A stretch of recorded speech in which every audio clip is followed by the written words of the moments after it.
अस्सलामु अलैकुम वरहमतुल्लाहि वबरकातुहू। बेटा आज आपका लेक्चर नंबर 5 है, लेसन नंबर 5 है।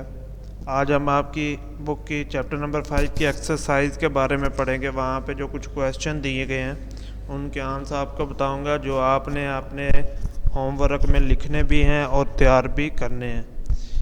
क्वेश्चन नंबर 4 आपके सिलेबस में शामिल है, जिसमें है what is the difference between user defined function and built in function.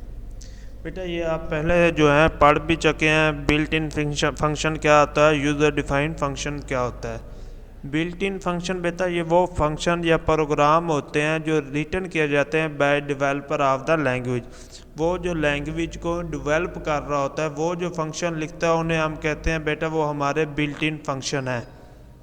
इसके बाद यूज़र डिफाइंड फंक्शन कौन से होते हैं, ये बेटा वो फंक्शन होते हैं जिनको यूज़र डिफाइन करता है। जो यूज़र उनके बारे में बता रहा था, उनके टास्क को स्पेसिफिक टास्क के लिए अपना कोई भी फंक्शन डिफाइन करता है, उसको हम यूज़र डिफाइंड फंक्शन कहते हैं।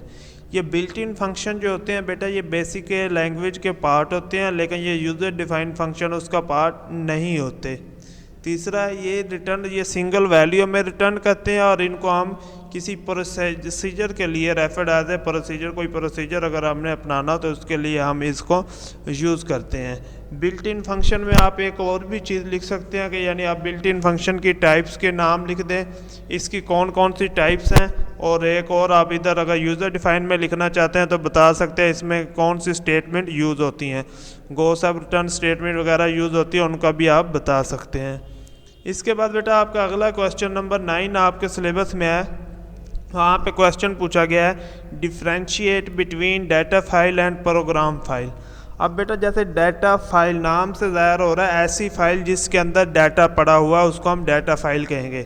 Data file contain data and information needed for program. जो प्रोग्राम के लिए ज़रूरत होती हैं वो डाटा और इंफॉर्मेशन जो है बेटा वो डाटा फाइल के अंदर पड़ी होती हैं। प्रोग्राम फाइल क्या होती है, ये इसके अंदर प्रोग्राम पड़े होते हैं या इंस्ट्रक्शन फॉर द कंप्यूटर वो पड़ी होती हैं। यानी इसके अंदर जो प्रोग्रामर बना लेता है वो प्रोग्राम इस फाइल के अंदर पड़ी होती हैं।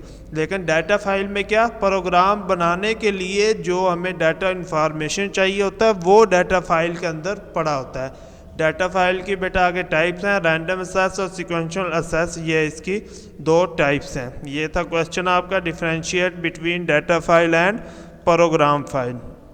बेटा इसके साथ आपका क्वेश्चन नंबर 12 उसने आपको कहा है कि आप एक प्रोग्राम लिखें जिसके अंदर आपने आस्की जो है वो आस्की आपने प्रिंट करना है, वो 1 से 255 तक। सबसे पहले बेटा हम यहाँ पे यूज़र को जब प्रोग्राम लिखेंगे उससे इनपुट मांगेंगे कि हमें आस्की कोड बताएं, वो कौन सा है, कौन सा आप आस्की कोड जो है वो एंटर करना चाहते हैं। यहाँ पे हमने एक फंक्शन डिफ़ाइन किया, यानी एक वेरिएबल डिफ़ाइन किया है कैर के नाम से, जिसकी डाटा टाइप बेटा स्ट्रिंग है। उस फंक्शन को हमने यहाँ पे आके कॉल कर दिया और यहाँ से हमने ये जो वैल्यू हमें उसने गिवन दिया उस वैल्यू को एंटर किया और फिर प्रिंट कर दिया वो उसके अगेंस्ट, ये जो उसने आस्की कोड दिया था उस आस्की कोड के अगेंस्ट जो है बेटा वो फंक्शन हमें वैल्यू रिटर्न कर देगा कि वो कौन सी वैल्यू है, ए है, बी है, सी है, वो कौन सी करैक्टर है वो हमें रिटर्न कर देगा। ये एक आपका प्रोग्राम था कि आपको उसने कहा था आपको आस्की कोड दिया जाएगा और आपने जो है वो उसके अगेंस्ट करैक्टर जो है वो प्रिंट करनी है, उसके लिए ये प्रोग्राम था। अब बेटा आपका होमवर्क है, होमवर्क के अंदर आपने क्वेश्चन नंबर 2 के अंदर आपके MCQs दिए हुए हैं, वो MCQs आपने तैयार करने हैं। Question number 4 differentiate between subroutine user define and built in function, ये आपने लिखना भी है, तैयार भी करना है।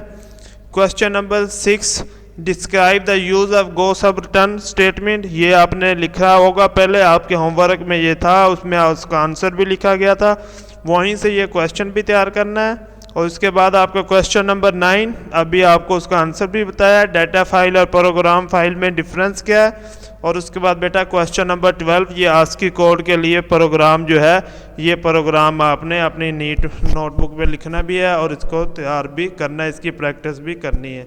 अस्सलामु अलैकुम वरहमतुल्लाहि वबरकातुहू।